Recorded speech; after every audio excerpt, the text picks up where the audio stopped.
ఇంకో కేరళ పెరుగుతున్నా చెన్నై పెరిగిన వీటి కారణం ఏంటంటే దేశం సుస్థిరంగా ఉండటం, దేశ రాజకీయాలు సుస్థిరంగా ఉండటం. 10 ఏళ్ల చిన్నది ఏ మతపరమైన కానీ ఏ రకమైన కల్లోలాలు లేకుండా ఒక సుస్థిర దేశంగా ఈ ప్రపంచంలో ఉన్నది అంటే ఈరోజు మోడీ గారి వల్ల ఉన్నది.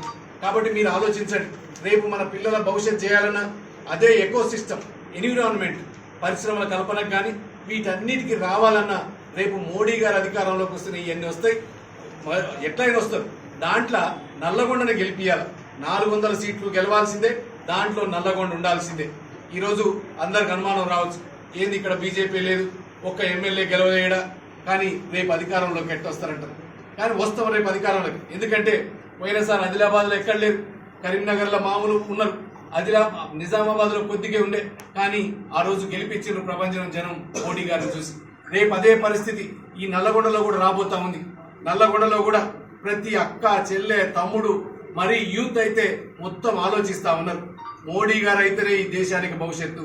ఈరోజు ప్రపంచంలో ఉన్న ఇండియన్స్ అందరూ గర్వంగా మేము బతకగలుగుతున్నాం, గర్వంగా ఇండియాకి, ఇండియన్కి ఒక పేరు వచ్చింది అంటే మోడీ గారి వల్ల వచ్చింది.